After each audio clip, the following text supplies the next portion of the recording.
Learning to Read and Write, Frederick Douglass.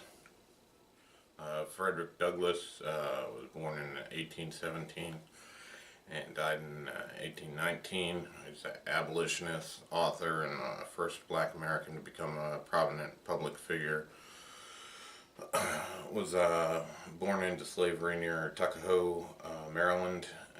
As a youth, Douglass worked as a household servant and a field hand and a shipyard apprentice in 1838. After several failed attempts to escape, for which he received beatings, he successfully reached New York. He took the surname Douglass and eventually settled in New Bedford, Massachusetts. In 1841, the Massachusetts Anti-Slavery League, impressed by his great oratory skills, hired Douglass to help promote the abolition of slavery. Douglass bought his freedom in 1847 using money contributed both by Americans and by sympathizers in England, where he had fled to preserve his freedom.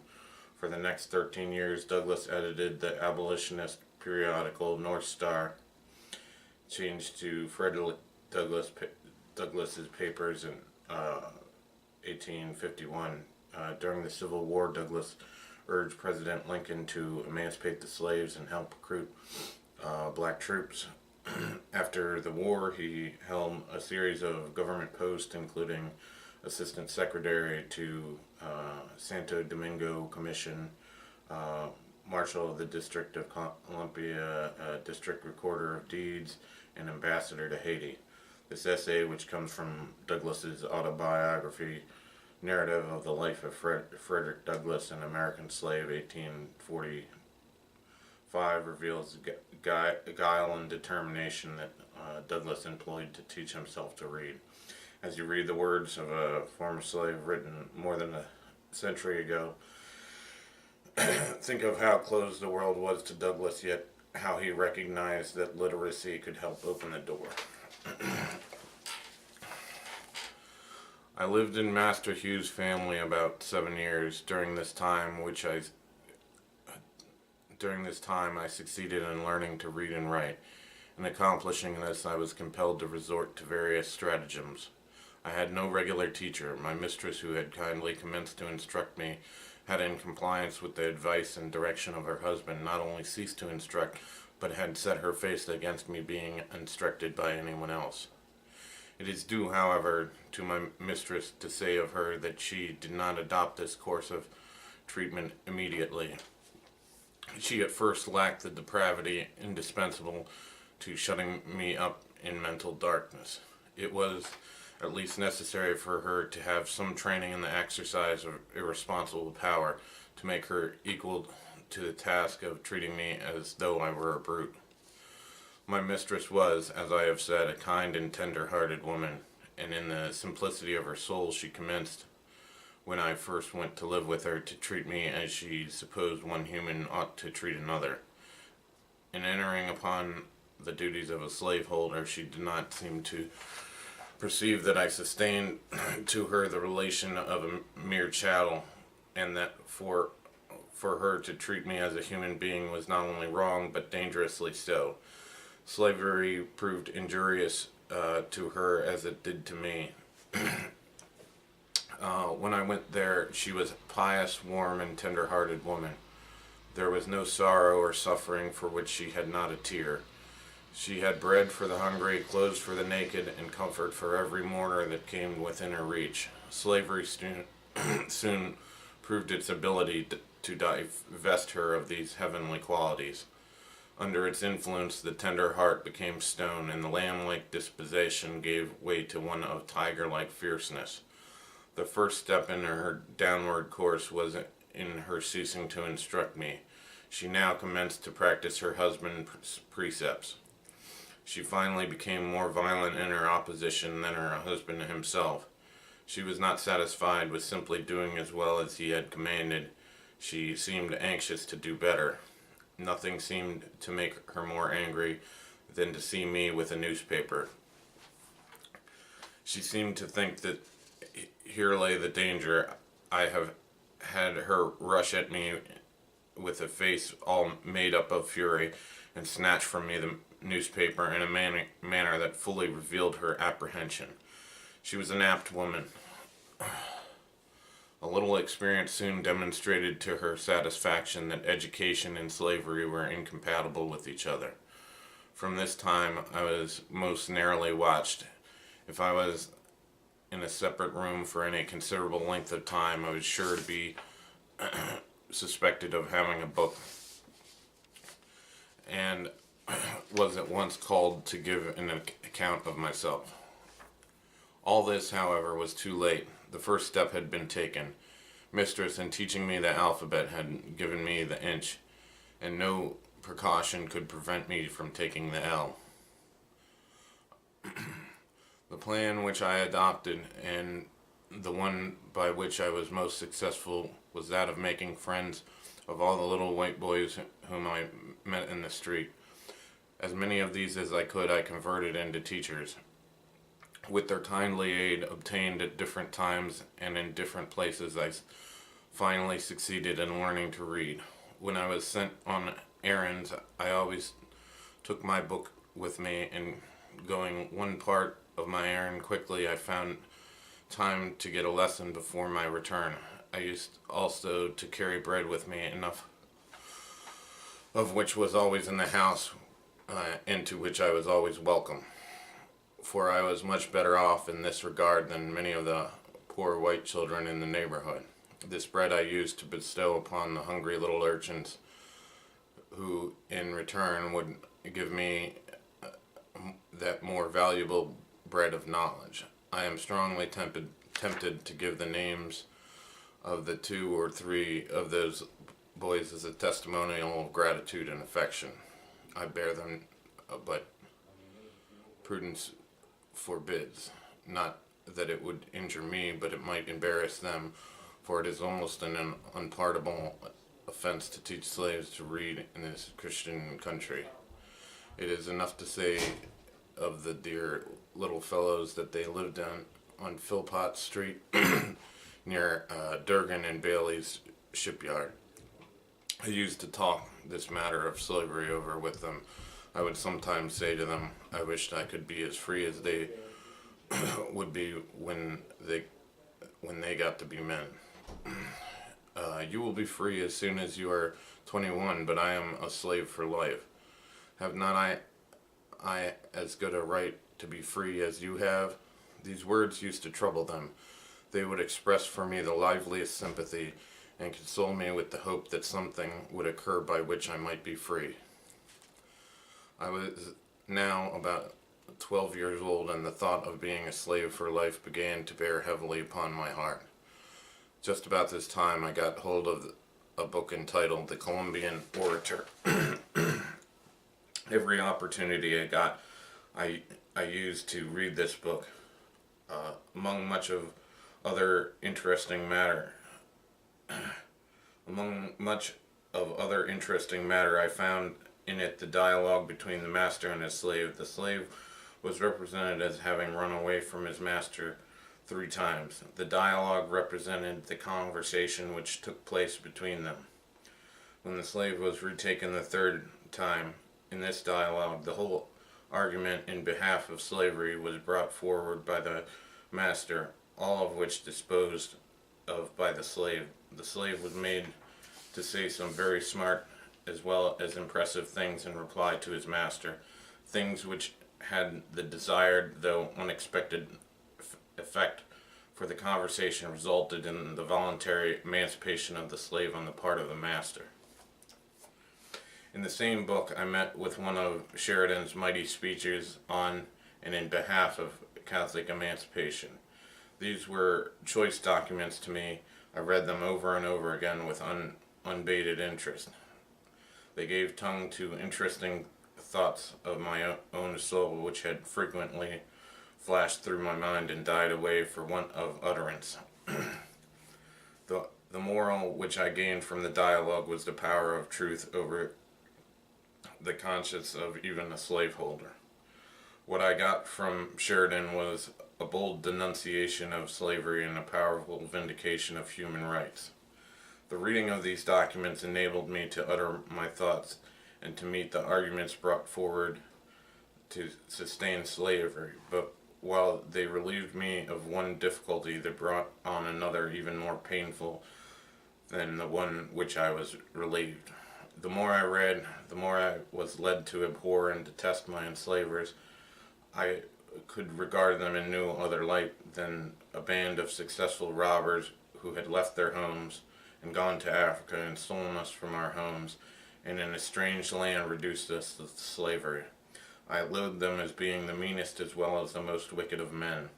As I read and contemplated the subject, behold, that very discontentment which Master Hugh had predicted would follow my learning to read had already come, to torment and sting my soul to unutterable anguish. As I writhed under it, I would at times feel that learning to read had been a curse rather than a blessing. It had given me a view of my wretched condition, which without the remedy. It opened my eyes to the horrible pit, but no ladder upon which to get out. In moments of agony, I envied my fellow slaves for their stupidity. I have often wished myself a beast. I preferred the condition of the meanest reptile to my own, anything, no matter what, to get rid of thinking. It was this everlasting thinking of my condition that tormented me. There was no getting rid of it. It was pressed upon me by every object within sight or hearing, animate or inanimate. The silver trump of freedom had roused my soul to eternal wakefulness. Freedom now appeared to disappear no more forever. It was heard in every sound and seen in everything. It was even present to torment me with a sense of my wretched condition. I saw nothing without seeing it. I heard nothing without hearing it. I felt nothing without feeling it. It looked from every star, it smiled in every calm, breathed in every wind, and moved in every storm. I often found myself regretting my own existence and wishing myself dead. But for the hope of being free, I have no doubt but that I should have killed myself or done something for which I should have been killed. While in this state of mind, I was eager to hear anyone speak of slavery. I was a ready listener. Every little while I could hear something about the abolitionists. It was some time before I found out what the word meant. It was always used in such connection as to make it an interesting word to me. If a slave ran away and succeeded in getting clear, or if a slave killed his master, set fire to a barn, or did anything very wrong in the mind of the slaveholder, it was spoken as the fruit of abolition. Hearing the word in this connection very often, I set about learning what it meant. The dictionary afforded me little or no help. I found it was the act of abolishing, but then I did not know what was to be abolished. Here I was perplexed.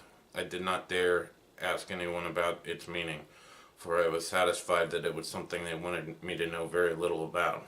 After patient waiting, I got one of our city papers containing an account of the number of petitions from the North praying for the abolition of slavery in the District of Columbia and of the slave trade between the states. From this time I understand the words abolition and abolitionist, and always drew near when the word was spoken, expecting to hear something of importance to myself and fellow slaves. The light broke in upon me by degrees. I went one day down to the wharf of Mr. Waters, and seeing two Irishmen unloading a scow of stone, I went unasked and helped them. When we had finished, one of them came to me and asked me if I were a slave. I told him I was. He asked me, "Are ye a slave for life?" I told him that I was. The good Irishman seemed to be deeply affected by this statement. He said to the other that it was a pity so fine a little fellow as myself should be a slave for life. He said that it was a shame to hold me.